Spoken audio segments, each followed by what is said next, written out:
A headline so explosive, so unprecedented, that it instantly sends a shockwave through the entire country.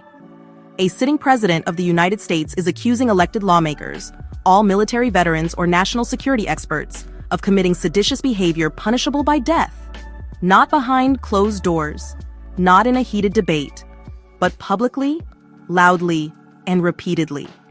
That is the political earthquake that has shaken America this week, and today, we're diving deep into what happened, why it matters, and why so many leaders are calling this moment one of the most dangerous escalations in modern American politics. It all began with a simple video. A group of Democratic lawmakers, including Senator Mark Kelly and Representative Elissa Slotkin, recorded a short, straightforward message reminding service members of one basic rule. You must refuse illegal orders. That's it. No accusations, no references to Trump. Just a reaffirmation of a principle that has existed for generations in the Uniform Code of Military Justice, something every United States military member is trained on from the moment they enlist. But President Trump reacted with fury. On Thursday, November 20th, 2025, he launched a series of online posts calling these officials traitors. He amplified messages demanding they be hanged. And in one statement, written entirely in capital letters, he accused them of seditious behavior, punishable by death. Suddenly, a video reinforcing military ethics turned into a political firestorm, unlike anything seen in years. The Democrats who posted the original message immediately pushed back. In a joint statement, they said Trump wasn't merely criticizing them, he was calling for their murder. They wrote, "What's most telling is that the president considers it punishable by death for us to restate the law. Every American must unite and condemn the president's calls for our murder and political violence. This is a time for moral clarity." And for many lawmakers, the threat felt deeply real. The dangers of political rhetoric escalating into violence are no longer theoretical. Senate Majority Leader Chuck Schumer warned that Trump was, quote, lighting a match in a country soaked with political gasoline. And he pointed out that violent individuals have already acted on Trump's words before. Schumer even took the unusual step of requesting additional Capitol Police protection for all lawmakers targeted by Trump's posts. Meanwhile, Republicans found themselves split right down the middle. Some defended the president, while others expressed alarm at just how far he had gone.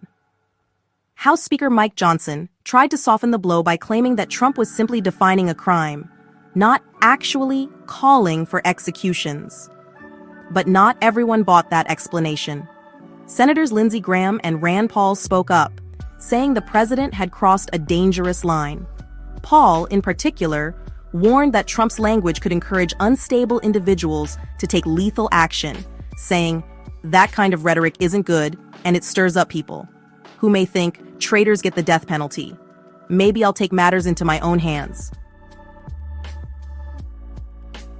Inside the White House, Press Secretary Caroline Leavitt really doubled down, insisting that the Democrats' video was inappropriate and accusing them of telling service members to defy the president's lawful orders. But when pressed on whether Trump truly believes these lawmakers should be executed, she dodged the question, adding, well, even more fuel to the political firestorm. As the controversy spread, journalists and legal experts weighed in, warning that this moment represents something far more serious than political name-calling. One journalist delivered a powerful on-air monologue that quickly went viral, saying, "This is not just Trump being Trump. The President of the United States is openly calling for the execution of lawmakers of an opposing party. As journalists, we cannot sanitize this." Many observers noted that calling for death penalties against political opponents is a hallmark of authoritarian governments, not democratic ones. What makes this situation even more intense is the broader context. America remains deeply polarized, and the line between political rhetoric and real-world violence has grown dangerously thin.